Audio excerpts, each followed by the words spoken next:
Well, all right then. The name is Lucifer. If it's your first time joining my channel, welcome. Um, so sorry about that. Life, what's going on with life right now? Okay, so this is one reason why you should be angry. If you can't find a good reason to be angry to do what you have to do within the day, then this is one good reason why you should be angry. This is one good reason why you shouldn't let the government or anybody else dictate what life is for you, right? Because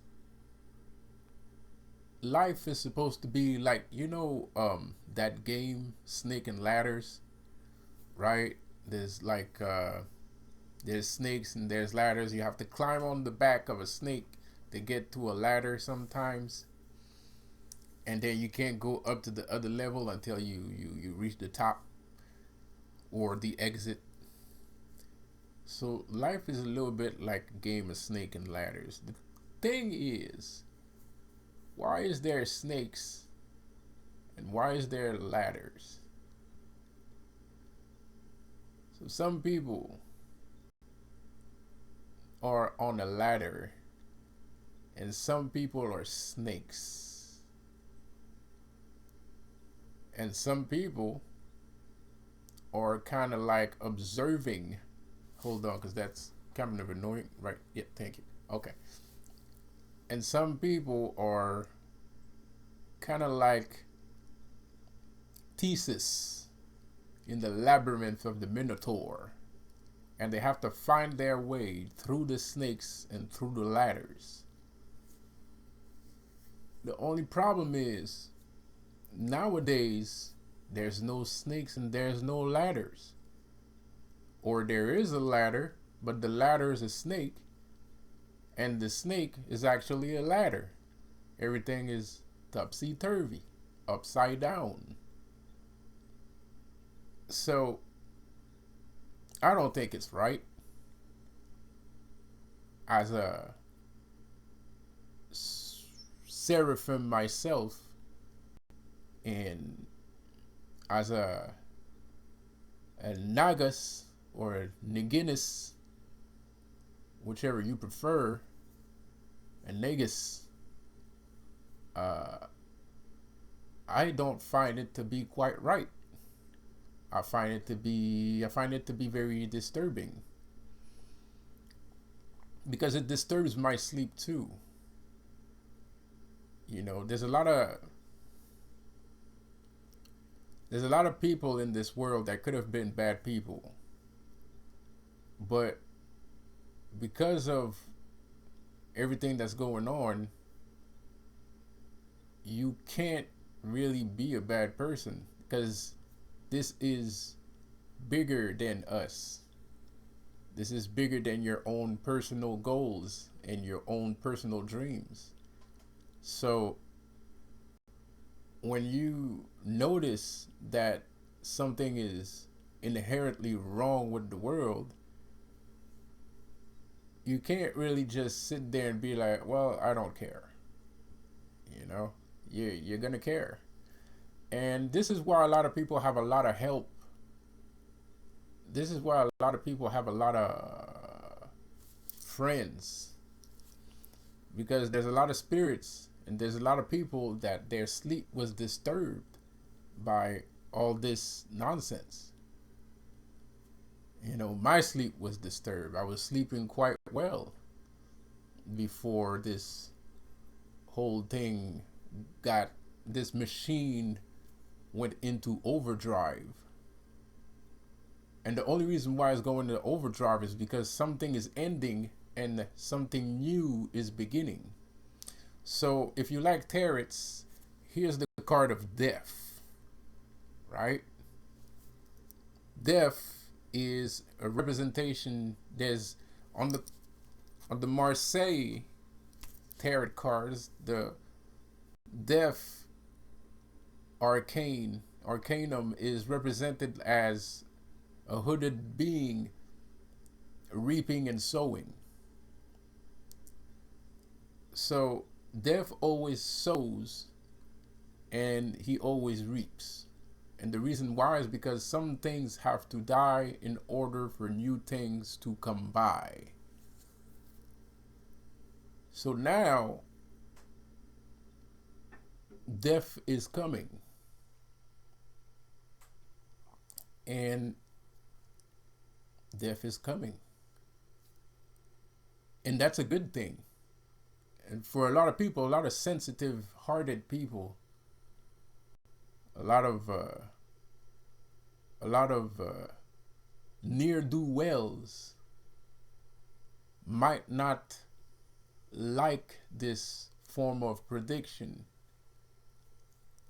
because death is something to be feared. Death is something to be respected. Death is something to be careful of. But in actuality, death can be a very beautiful thing. I was gonna say something. I'm not gonna say it because I don't wanna see him walking around here. So I'm gonna refrain myself. But death can be a beautiful thing. In the response of relief and liberation from a past situation. See, if you had a bad time and things are looking up, that's because death came into your life. And he reaped. He had already sowed, but it was just time for him to reap. So this whole snake and ladder thing that came into a halt because of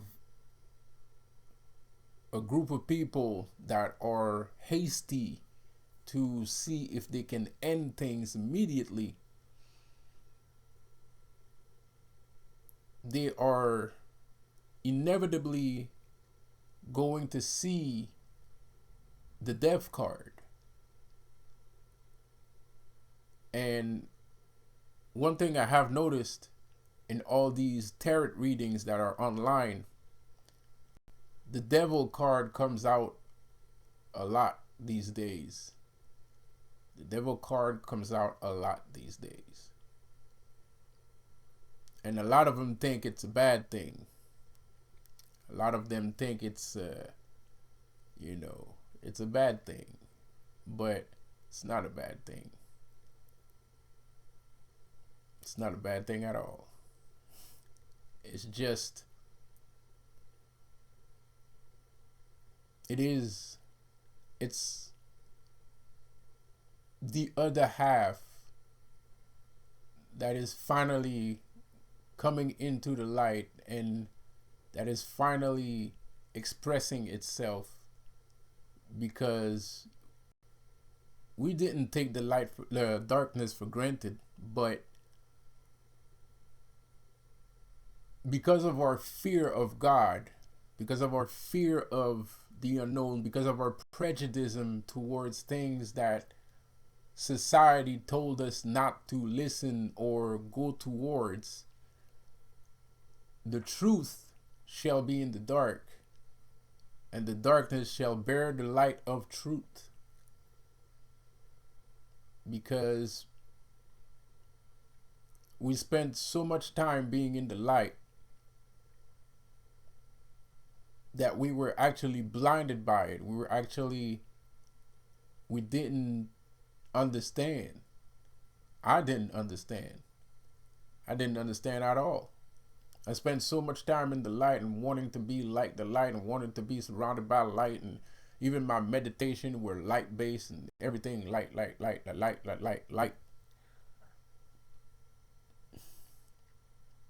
But I've never noticed that I had too much light. And people tell you that sometimes. You have too much light. That's why people are jealous of you. You got too much light. Well, maybe there's something more to that than just having too much light. I mean, of course, anybody that's smart enough would figure out that sometimes you have to hide your light a little bit so that, you know, people don't see you shine that much. Because if you shine too much, then people get jealous. But maybe there's a little bit more to that. Maybe it's not just jealousy. Maybe you're just not paying attention. Maybe you're not supposed to shine that much in the first place. Well, actually, you can't help yourself but shine. Even if you're in the darkness, you'll still shine. People will still be jealous of you, especially if you can harness both at the same time. You're at an even higher level, but something is happening. People will love you. Even though it's toxic, they still like you.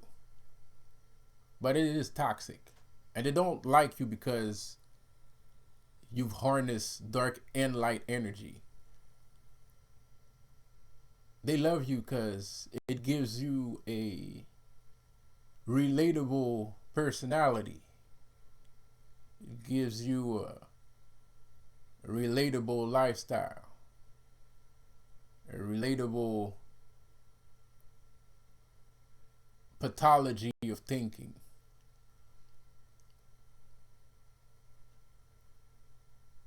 You're entering a higher dimension. Yeah. You're entering a higher dimension, and in that dimension, there's no hate.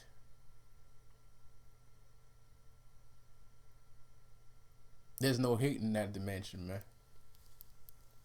But of course, people that still consider themselves human will have a inherent problem with your new status. They'll have an inherent problem, of course, with your new status, but that'll take time. It'll take the time it takes, and it doesn't matter. What matters is what you can understand and what you're able to perceive. That's what matters. That's what matters the most. And yes, you'll still be targeted. But it's not targeted. This is a war. You're not just targeted just for fun. This is a war. You're fighting a war. You're fighting a war of wits, of spirit, and of mind. And let me tell you right now, you're already winning. Or you already won. Because these entities, these people are the contrary of what you are.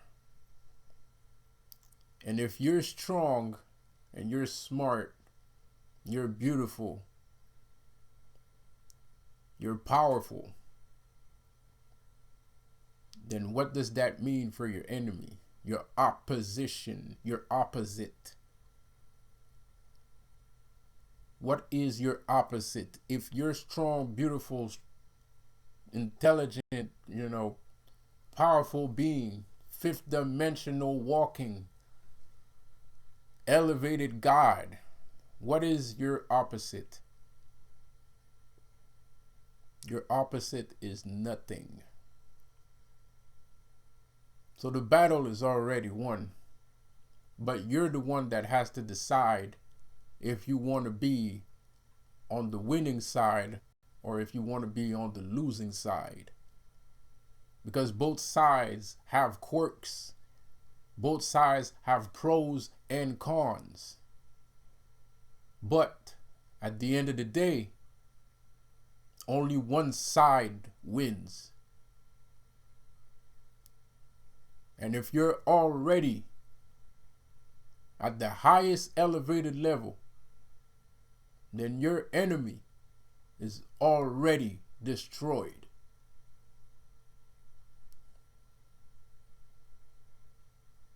So the question is,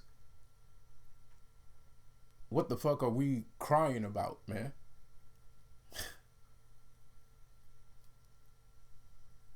Whew. Felt a little something there.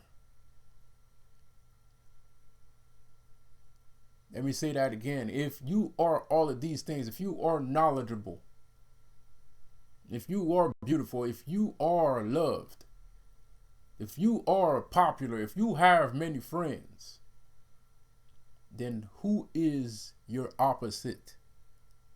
And if you can't answer that, if you know the true answer to that question, then who wins? Why are these people in such haste to do what they're doing?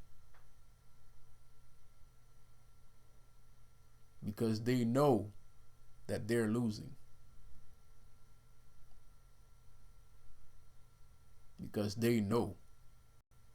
They know that they're losing. You don't know that they're losing, but they know that they're losing. You don't realize that they're losing, but they know very well what's going on. They know you more than you know yourself, in some cases, in some people. They know you more than you know yourself. They know this situation a lot more than you do. They are in the know because this is the world that they created for themselves, and they made it meticulously. And they were prepared for all of this. They knew the consequences of these actions. They know everything, but that still doesn't stop them from doing whatever the fuck they're doing. They give no cares. And you want to know why? Because they're your opposite. They are the opposite of you. They can't help themselves. It's just what they do.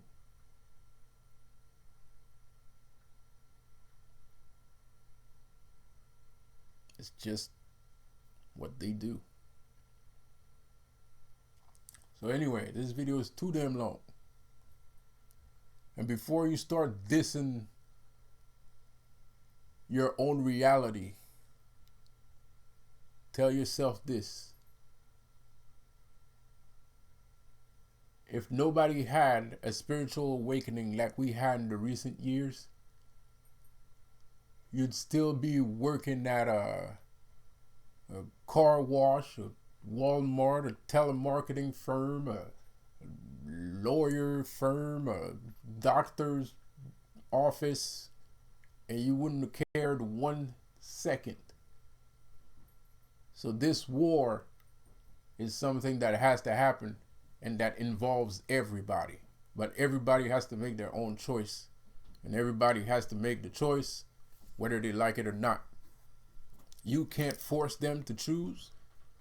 Neither should you try to choose for them, because you don't know on what side they truly are, because they don't know on what side they truly are. And it's only when they will awaken that they'll know who and where they're supposed to go. So some people spirits might be good, and some people's spirits might be bad. It's a flip of a coin, man. So anyway, this video is too damn long.